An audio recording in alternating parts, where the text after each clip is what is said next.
Apa kabar pemirsa? Bertemu lagi bersama saya Rini Reski dalam Warta Parlamentaria. Kami sudah menyiapkan beragam informasi seputar kinerja dan kegiatan anggota DPR RI.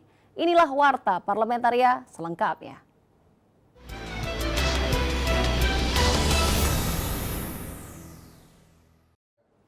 DPR dan pemerintah optimis masa pandemi COVID-19 akan segera berakhir pasca ditemukannya vaksin coronavirus. Salah satu upaya yang harus ditempuh dengan melakukan pengembangan dan produksi vaksin coronavirus dalam negeri. Dalam rapat kerja Komisi 7 DPR RI, Menteri Ristek Kepala BRIN Bambang Brojonegoro memaparkan progres pengembangan vaksin merah putih telah melewati beberapa tahapan dan terus menunjukkan hasil yang positif. Anggota Komisi 7 DPR Diah Roro Esti mendukung penuh upaya yang dilakukan Kemenristek BRIN dalam rangka pengembangan vaksin coronavirus produksi dalam negeri. Diah Roro optimis produksi vaksin secara massal dapat dilakukan pada tahun 2021 mendatang. Lalu kemudian yang mengenai vaksin, memang saat ini sedang dibicarakan gitu ya, dan melibatkan beberapa stakeholder, baik itu research institutions, lalu kemudian dari lembaga Eijkman juga yang khusus mengenai risetnya gitu kan, dan semua ini diharapkan bisa berkembang dan selesai rampung di tahun 2021. Diah Roro menambahkan DPR akan memberikan dukungan berupa penambahan anggaran bagi Kemenristek dan BRIN agar dapat segera merealisasikan vaksin merah putih. Diah Roro menilai penambahan anggaran riset penting dilakukan untuk percepatan penemuan vaksin coronavirus yang sangat dibutuhkan oleh masyarakat. Dan kami di Komisi 7 selaku mitra kerja daripada pemerintah akan selalu mendorong dan akan memberikan dukungan baik dari segi anggaran khususnya agar dapat mempercepat proses ini. Saat ini Kemenristek dan BRIN bekerja sama dengan kementerian dan lembaga penelitian lain tengah mengembangkan vaksin coronavirus yang diberi nama vaksin merah putih. Fajar Ilhami dan Teguh TVR Parlemen melaporkan. Mobilitas masyarakat jelang libur Natal dan Tahun Baru diprediksi meningkat cukup signifikan. Kendati sejumlah daerah di Indonesia masih masuk dalam kategori zona merah penularan COVID-19. Komisi 5 meminta Kementerian Perhubungan bekerja sama dengan seluruh stakeholder terkait, menegakkan protokol kesehatan di titik kerumunan massa seperti terminal, bandara, stasiun, dan rest area di jalan tol. Anggota Komisi 5 DPR RI, Neng EM Marhama Zulfahiz, meminta seluruh mitra kerja seperti Kementerian Perhubungan, Angkasa Pura, dan Perindo meningkatkan koordinasi guna mensukseskan pelaksanaan Nataru di tengah suasana pandemi. Mungkin juga harus ada satgas pandemi ini, COVID-19 ini, protokol COVID ini juga harus ada saya kira di setiap titik. Karena kalau tidak ada satgas, tetap aja nanti kan akan melakukan kerumunan dan lain sebagainya. Anggota Komisi 5 DPR Joni Allen Marbun memprediksi lonjakan penumpang saat libur Natal dan Tahun Baru saat ini tidak sebanyak Nataru pada tahun 2019 lalu. Kendati demikian, ia menghimbau semua pihak yang akan beraktivitas saat libur Natal dan Tahun Baru tetap mengutamakan penerapan protokol kesehatan. Saya berpikir kalaupun ada peningkatan penumpang adalah dari yang tidak normal sebetulnya.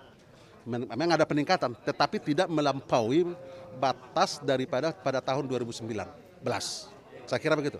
Dalam menghadapi libur Natal dan Tahun Baru, DPR meminta seluruh stakeholder yang tergabung dalam Satgas COVID-19 memperbanyak posko-posko kesehatan di berbagai titik keberangkatan penumpang, serta secara masif melakukan sosialisasi protokol kesehatan untuk mengurai kerumunan. Dari Medan, Sumatera Utara, Fajar Ilhami, TVR Parlemen melaporkan. Komisi 6 DPR RI mendesak pemerintah melaksanakan pembangunan jalan tol Probolinggo-Situbondo Banyuwangi atau Probowangi secara profesional dan sesuai perencanaan. Ditemui usai kunjungan kerja ke Provinsi Jawa Timur, anggota Komisi 6 DPR RI Daeng Muhammad mengatakan pembangunan tol Probowangi mampu memberikan dampak pembangunan ekonomi terhadap wilayah yang dilalui. Untuk itu, pemerintah harus mendukung BUMN infrastruktur dalam pengerjaan proyek pembangunan jalan tol tersebut. Proyek ini mampu berjalan sesuai dengan perencanaan, progres waktunya jelas, dan kita memberikan pertimbangan juga berkaitan prospek terhadap pembangunan jalan tol ini ke depan. Itu menjadi catatan-catatan kita supaya pembangunan infrastruktur ini berdampak pada pembangunan ekonomi dan perkembangan ekonomi.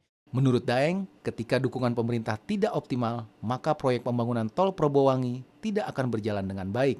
Terkait pembebasan lahan, Daeng mendorong pemerintah tidak lambat dalam memberikan bantuan dana talangan pada jasa marga ketika beban bunga terjadi.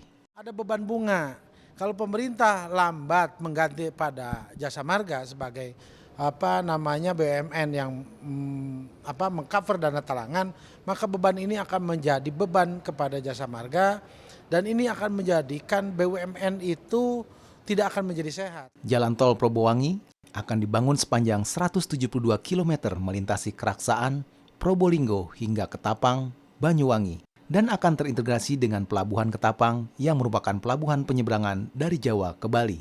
Dari Jawa Timur, Mario Hasiholan, TVR Parlemen melaporkan. Anggota Komisi 5 DPR RI meminta Kementerian PUPR untuk mengkoordinasikan masalah pembebasan lahan untuk pembangunan jalan tol Serpong Cinere dengan Pemda setempat. Anggota Komisi 5 DPR RI, Bambang Suryadi mendorong Kementerian PUPR membantu Pemda setempat mensosialisasikan pembebasan lahan pada masyarakat setempat, serta memastikan masyarakat mendapat pembayaran yang layak. Bambang mengatakan masalah pembebasan lahan jangan sampai menghambat pembangunan, mengingat Seksi 1 akan segera dioperasikan untuk libur Natal dan Tahun Baru. Artinya kan pasti masyarakat sekitar itu, yang terkena dampak pembebasan itu masyarakat sekitar itu. Dan pemerintah itu tidak mungkin merugikan rakyat yang punya tanah itu. Jadi kesadaran yang perlu harus dibangun dalam hal ini yang bersentuhan langsung dengan rakyat itu kan pemerintah daerah. Kuncinya di pemerintah daerah. Anggota Komisi 5 DPR RI Hasan Basri mengatakan masyarakat harus diberikan pengertian mengenai pembebasan lahan dan pembayarannya agar masyarakat tidak merasa dirugikan dan proyek jalan tol bisa segera diselesaikan untuk kepentingan umum. Kita tidak ingin masyarakat dirugikan ya, dari sisi pembebasan tanah untuk kepentingan jalan tol untuk fasilitas umum ini.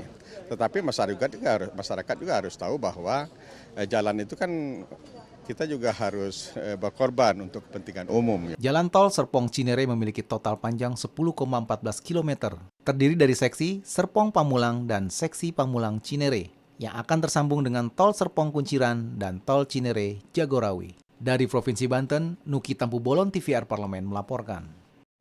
Jangan kemana-mana pemirsa, karena kami masih memiliki banyak informasi lain dalam Warta Parlamentaria. Di antaranya datang dari Komisi 5 DPR RI yang mengapresiasi pembangunan tol Serang Panimbang setelah jeda berikut ini.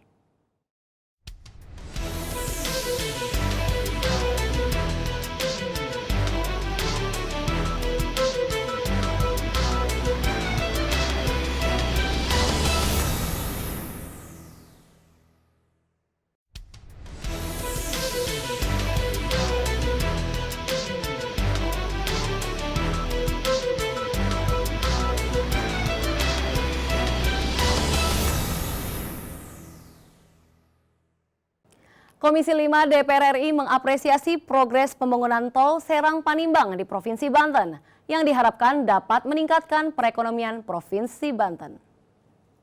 Ditemui dalam kunjungan kerja spesifik ke Provinsi Banten, Wakil Ketua Komisi 5 DPR RI, Andi Iwan Darmawan Aras menyampaikan salah satu kendala pembangunan tol Serang Panimbang adalah pembebasan lahan. Ia berharap pihak-pihak terkait dapat segera menyelesaikan permasalahan tersebut agar jalan tol Serang Panimbang dapat selesai tepat waktu dan dimanfaatkan oleh masyarakat. Ada beberapa masalah-masalah kecil yang belum terselesaikan, terutama masalah pembebasan lahan. Kita harapkan agar supaya pihak-pihak yang terkait dapat menyelesaikan itu secara cepat, agar supaya target penyelesaian jalan Serang Panimbang ini dapat kita capai, dan kemudian seperti halnya target kita dan pemerintah bisa memberikan layanan kepada masyarakat. Anggota Komisi 5 DPR RI Tubagus Hairul Jaman menyampaikan, proyek tol Serang Panimbang merupakan program prioritas nasional untuk meningkatkan perekonomian Provinsi Banten. Dan mudah-mudahan apa yang menjadi target di tahun 2001 ini sampai Cileres Lebak ini sudah bisa difungsikan. Nah, ini akan lebih memudahkan lagi ketika ini difungsikan, ini akan dapat menunjang dari berbagai bidang, berbagai hal tentunya. Jalan tol Serang Panimbang akan memperlancar arus barang dari Pandeglang ke Jakarta dan sebaliknya, sehingga dapat meningkatkan laju perekonomian Provinsi Banten. Dari Banten, Nur Fuad, TVR Parlemen melaporkan. Badan Legislasi DPR RI bentuk panitia kerja yang akan membahas lebih dalam terkait rancangan undang-undang perubahan atas Undang-Undang Nomor 16 Tahun 2004 tentang Kejaksaan RI. Anggota Badan Legislasi DPR RI Masinton Pasaribu mengatakan, usulan yang disampaikan Komisi 3 DPR RI nantinya akan dibahas dan diharmonisasikan di Badan Legislasi.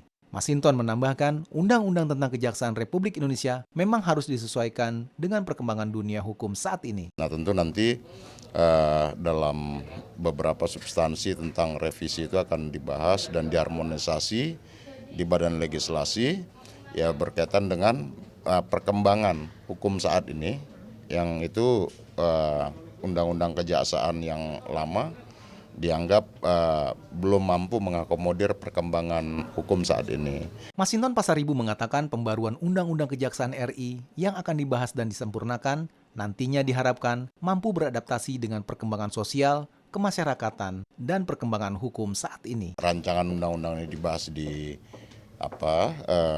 Komisi 3, maka nanti harmonisasi di Badan Legislasi adalah mengharmoniskan antara pasal per pasal, kemudian memenuhi unsur-unsur pembentukan tata cara pembentukan perundang-undangan. Terkait perubahan Undang-Undang Nomor 16 Tahun 2004 tentang Kejaksaan Republik Indonesia yang merupakan usulan Komisi 3 DPR RI, Badan Legislasi DPR RI akan membentuk panja yang nantinya akan membahas lebih dalam terkait poin-poin usulan yang akan ditambahkan atau disempurnakan. Nadia dan Julian, TVR Parlemen melaporkan.